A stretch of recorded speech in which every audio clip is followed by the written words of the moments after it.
ये बीजेपी की सरकार आदिवासियों को अधिकार तो दे नहीं रही है, लेकिन अधिकारियों पे आए दिन गोलियां चलाना, आए दिन आदिवासी मीना समाज पर गोलियां चलाना, लाठी चार्ज करना, ये कहाँ तक न्याय है। मैं कहना चाहता हूँ, समराल तो मैं क्या कर दिया था उन आदिवासी भाइयों ने जिन पर गोलियां चलाई गई, उन आदिवासी भाई, दलित भाई, आदिवासी भाई जो स्कूल में मर गए, उनके साथ भी किस तरह से व्यवहार किया गया था आपके सामने, और आज जो यहाँ हो रहा है वो भी आपके सामने। क्यों लड़ाई विक्रम की नहीं है, ये पूरे राजस्थान के आदिवासी समाज और मीना समाज के अस्तित्व की लड़ाई है, ये मीना समाज के स्वाभिमान की लड़ाई है। आज अगर विक्रम को न्याय दिला नहीं पाए,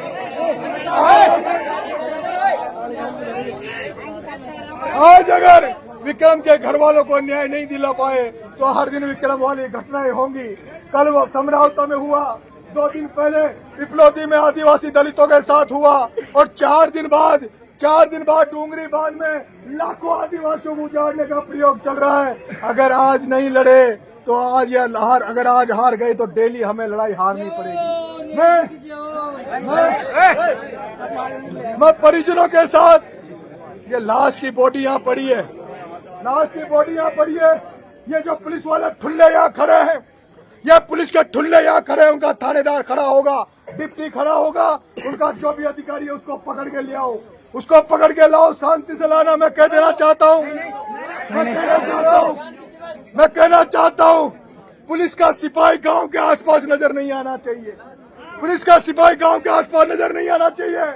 अगर कोई पुलिस का सिपाही आया और उसके साथ भी विक्रम जैसा हाल होने में देर नहीं लगेगी, जैसा विक्रम को फॉरेस्ट वालों ने नंगा करके मारा, अगर पुलिस वाले जबरदस्ती हमारी बिना परमिशन के, बिना न्याय दिए इस गांव के आसपास आए तो तुम्हें भी नंगा करके मारेंगे, नंगा करके मारेंगे, नंगा करके मारेंगे।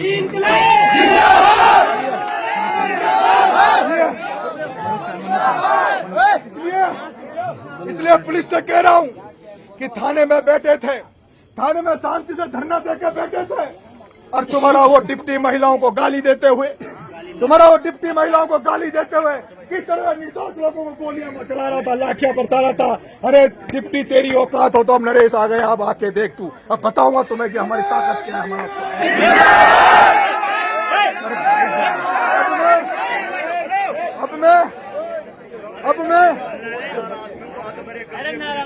अब मैं बहुत सारे लोग घायल हुए हैं, लेकिन लड़ाई किसके लिए लड़ रहे हैं? विक्रम के लिए। उसके परिजनों को भी हाथ पांव तोड़ दिए हैं।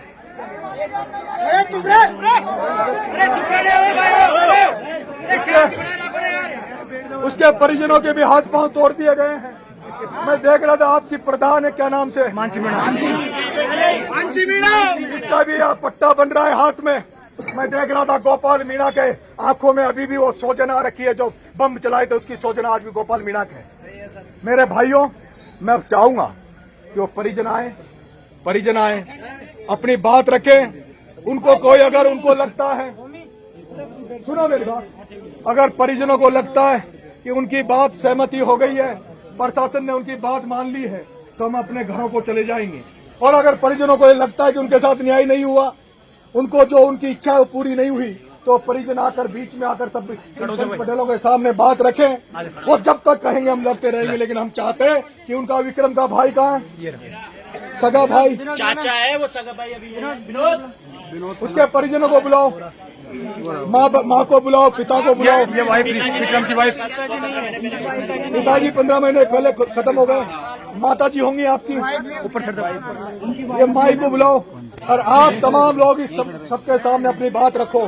क्या क्या दिन में घटनाक्रम हुआ, कैसे लाठीचार्ज किया, कैसे जबरदस्ती लाश हो, सुनो, कैसे जबरदस्ती लाश यहाँ आ गई, बैठ जाओ।